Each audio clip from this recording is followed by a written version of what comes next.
Hello, everyone, and welcome to Physio Minds. This is our PT podcast, and our OTs are here today. I'm your host, Alex. We have our co-host, Theo, and we have two special guests today. We have Chia, and we have Rose. They're both two occupational therapy students from our school, so they will be talking to us today about what it means to be an occupational therapist and what they actually do, just like PTs. So let's start off with this. Chia or Rose, any one of you can answer. Tell us what year or what semester you are in school and a fun fact about you. Ooh, fun fact. Yeah. You said it wouldn't be a hard question. Yeah, what? I don't even know who I am. Okay, so me and she are both in our 7th term. We have one more term to go. We are in the doctoral program. So we have 8 terms instead of the 6 that the master's program has. One fun fact about me is, I don't know, I used to wrestle and do jujitsu. Okay, cool. You're also a beast in soccer. Let's just throw that out there. Oh, wow, for the shout out. Thank you. Welcome. Oh my gosh. Oh, and like just a clarification too for like other people, because like some schools don't do it the same way we do, but like we're 3rd year OT students. So that would translate that way, I guess. So, Yeah, okay. I was going to say a lot of the times people will ask me what year I'm in, and I'm like, well, technically we're 2.8, but I would say 3rd-year DP. Yeah. It is 2.8. Oh gosh, a fun fact. It doesn't have to be fun. It could just be a Doesn't have fact. to be fun. Who are you? I know there's nothing fun about me. There has to be some. How many different states? I don't know. Oh yeah, I've lived in a lot of different states. I grew up in Idaho. Like that's Okay. fun. Okay, Idaho potatoes. I like them. Mhm. All right. So let's talk a little bit about how you guys were exposed to becoming an OT. So what was your first experience to what led you to become an OT? So Rose, you can go first. Okay. I was in a car accident actually, and ended up with a traumatic brain injury. So after that, I was sent to an occupational therapist to work on a lot of cognition. So yeah, that's how I was exposed to OT. Right. Yeah. Chia? Yeah, so my younger sister has Down syndrome, and then she was like also born with a lot of other health issues. So ever since she was a newborn, like I've been watching her OT sessions. Like she would get home health, and like we saw a little bit in the hospital too, like when she was like in the NICU and stuff. So I was just around it so much. And then when it was time for me to choose something to do, when it was time to go to college, like just kind of made sense. Yeah. Yeah. Wow. So both of you have had a pretty interesting experience with OT, one with being in OT and one seeing a family member go through it. And that's kind of how I got into PT, is I saw a lot of family members go through it. And I think, Theo, you've had experience being in PT, right? Yeah. Rose actually made a joke the other day about about how PTs get into the field. I don't know if you want to mention that joke, but yeah, I said all PTs get into the field because they tear their ACL during soccer. yeah, and I said that's wrong. Sorry, PT. Yeah, no, I tore my ACL skiing, so That's about 60%. Yeah. But here we are, loving it. How's your ACL? It's good now. I don't got any issues. I do everything. All my leg workouts are single leg to make sure there's symmetry, but it's good. Right. You know it. You know what I'm doing. So if you guys can tell us a little bit about where an OT can work, so clinical settings, and then what they do in those clinical settings. So I'm not sure, you guys are currently on clinicals or just came back from clinicals? Well, we're done with clinicals technically. Now we're working on our capstone projects. Okay. And then we'll be going to do like a practicum kind of thing next term. Okay, cool. Sorry, But so yeah, like is that different than a clinical or practicum? Like, what is that? well, like a practicum is usually something that goes alongside a thesis Okay. or something like that. So it's where you'll get experiential hours in whatever subject area that your project or thesis or whatever is on. Okay. All right. So That's cool. it'll usually be like hundreds of hours that you have to get. Oh, Yeah, wow. and it's just to say that like we're an expert Mhm. in what and who we are researching. So Mhm. But Okay. yeah, as So do far you- as start Do you guys have different fields that you want to go into? yeah, honestly, like our goals might kind of be the same, Rose. Mhm. You guys Because work I was together? thinking about, yeah, like Well, I mean, so- our capstone projects are different, but Mhm. So I guess so. Your original question was like, what kind, like, who do we work with, and Yeah. So like what Yeah. clinical settings can you guys work in and what do you do in those clinical settings? So if you want to talk about a couple rows and then you can talk about other ones, Chia. Yeah, so we definitely can work in pretty much any setting. We have a lot of non-traditionals as well. So you'll see us throughout the lifespan from, like Chia said, with her sister in the NICU to geriatrics in a SNF or a skilled nursing facility. And I can just say from my own experience, I saw one in outpatient for cognition for TBI. My first clinical was in acute care hospital. And then my second one was a non-traditional with individuals with intellectual and developmental disabilities. They were adults. So they were a lot different. But so I'm just saying occupational therapy can be in a lot of different settings and do a lot of, you'll see us doing a lot of different things, but the end goal is that you can participate in your activities of daily living. So anything that you do, bathing, grooming, dressing, feeding, things like that. The Okay. important things. Got it. Okay. yeah, we can definitely work in a lot of different settings, like from the more traditional ones like clinics or hospitals, schools. We can work in like corporate settings, addressing ergonomics in the workplace. I've heard of OTs working on like court cases and things like that. Okay. Like one example of a non-traditional setting is actually like related to my capstone because I'm studying women who have been affected by domestic violence. So like this is kind of an emerging area for us, but you'll see OTs working in like homeless shelters or women's shelters, helping people transition back into like daily life. Well, Yeah. That's really cool.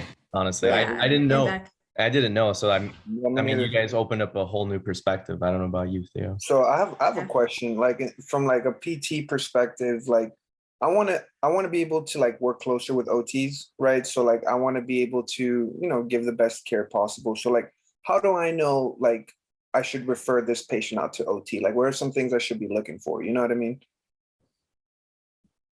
Do you want to I take it? think Either one want to speak.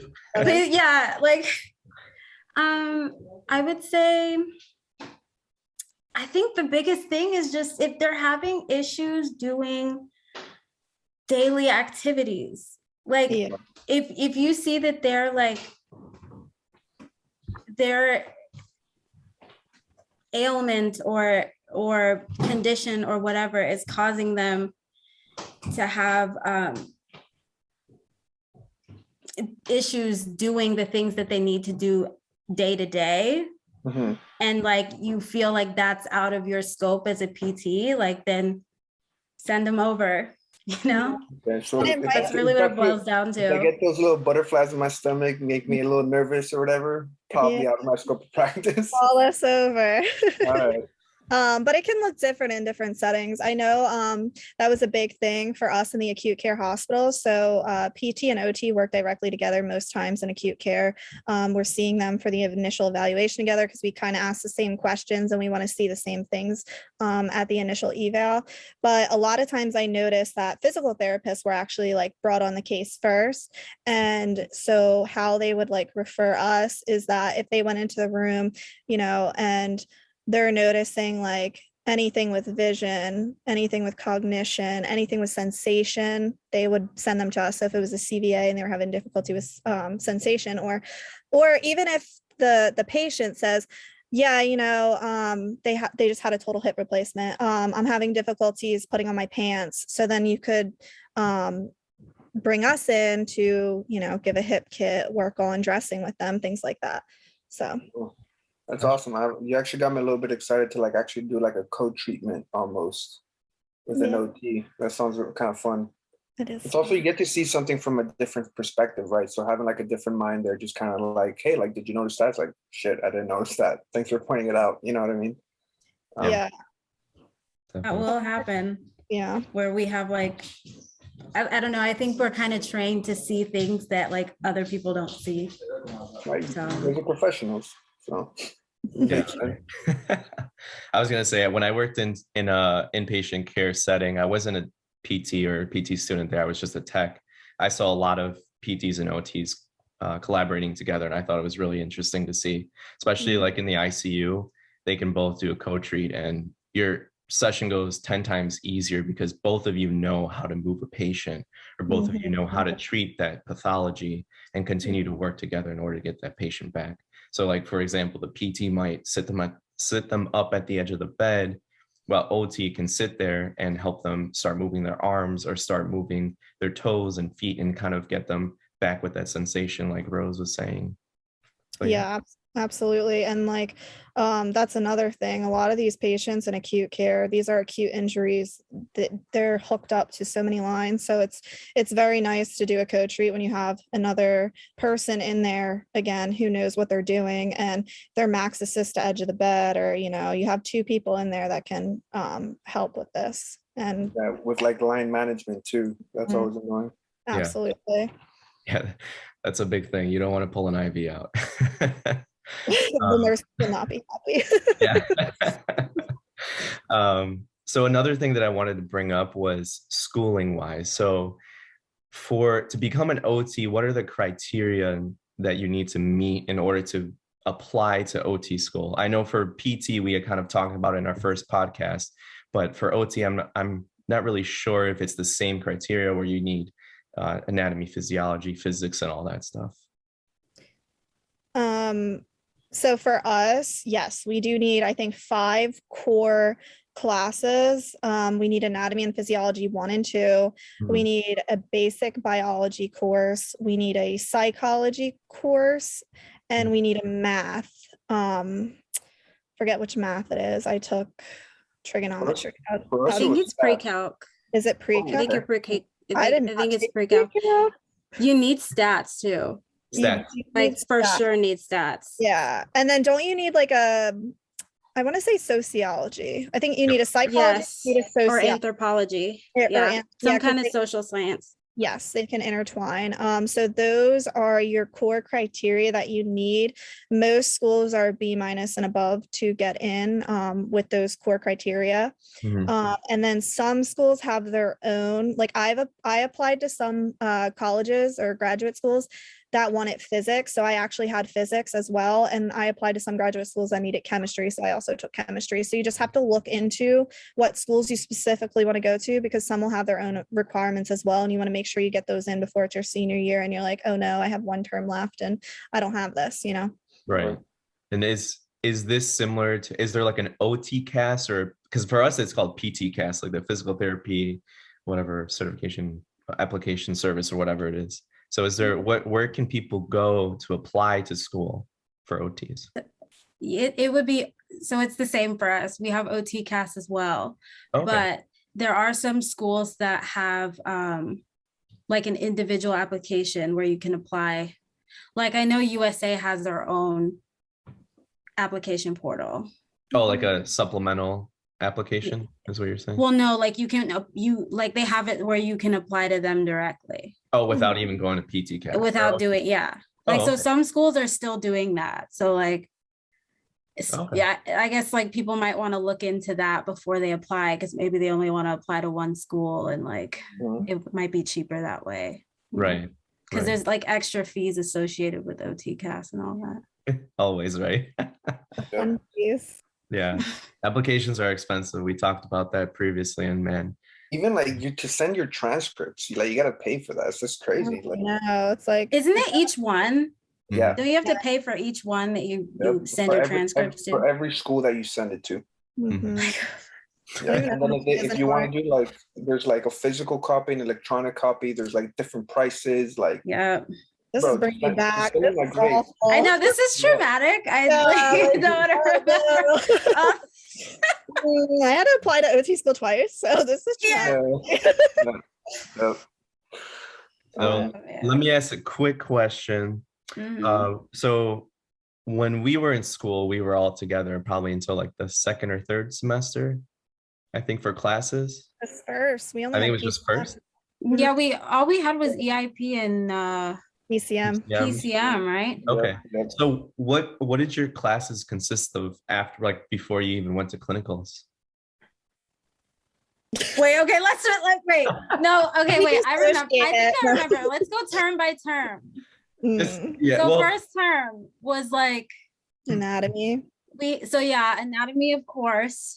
PCM. So your patient care management, how to treat patients correctly and how to manage them in general. Yes. And then we had EIP, evidence informed practice, so where you're learning how to appraise literature and use literature to inform the things that you do in the clinic. We had occupational engagement, OE. What's that about? Where you learn about all the wonderful theories in OT. If you don't know what OT is before coming to OT school, you might drop. You might want to work on that a little bit. Where can they find that information out? So obviously right now, what we're doing now is like informing them what an OT does and what they actually do, and where else can they find that information? Like what? So you can go on the American Occupational Therapy Association. We have a webpage, and you can learn. So on that webpage, you can go through every single domain of practice. So geriatrics, like adults. And do we even say geriatrics anymore? What do we? Yeah. We do. But okay. I mean, we call them older adults. Older adults, adults, pediatrics, and then you go into your non-traditionals like intellectual disabilities. Oh, you also have hand therapy, which is a specialty.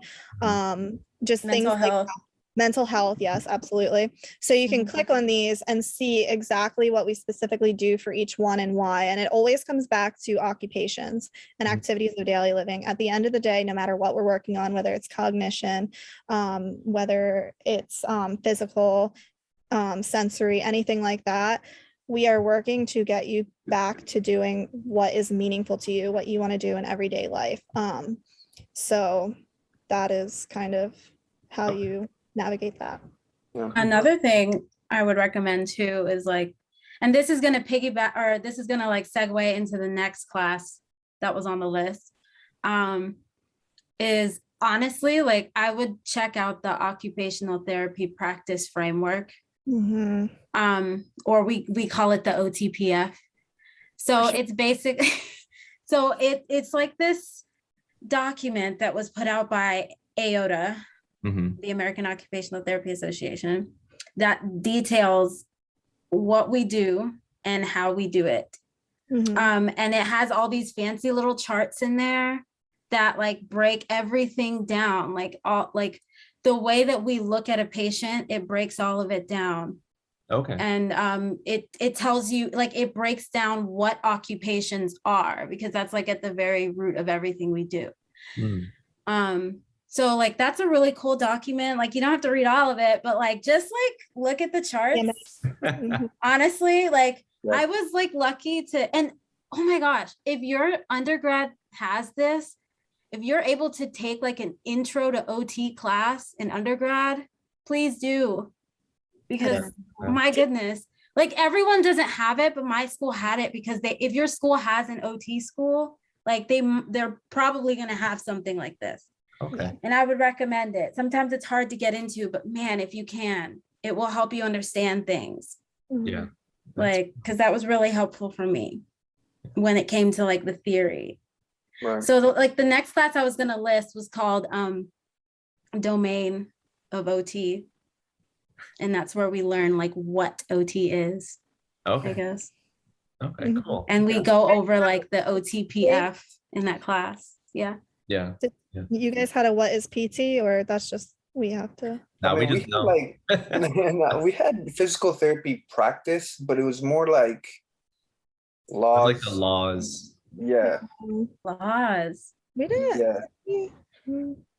I mean, we might have gone over that in process. Medicare, Medicaid, like we learned about those. Process. Okay. Yeah, probably in process. Mhm. Okay. Gosh. But Right. yeah.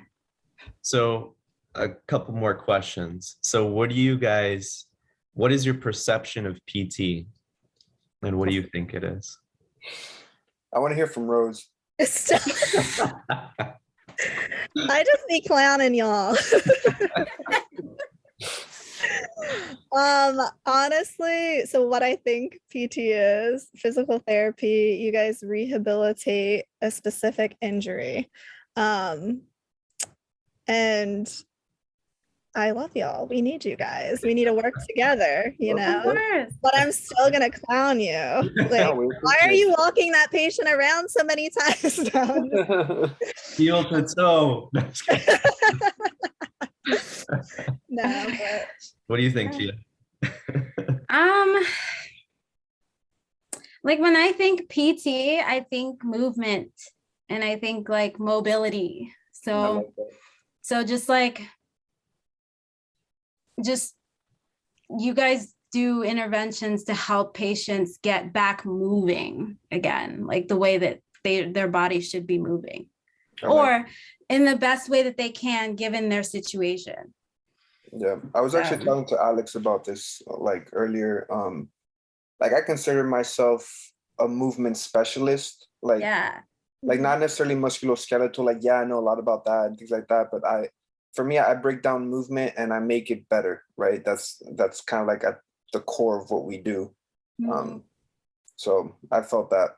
So what's funny is like you say that you guys break down movement and make it better. We break down a task and make it better. There you go. There you go.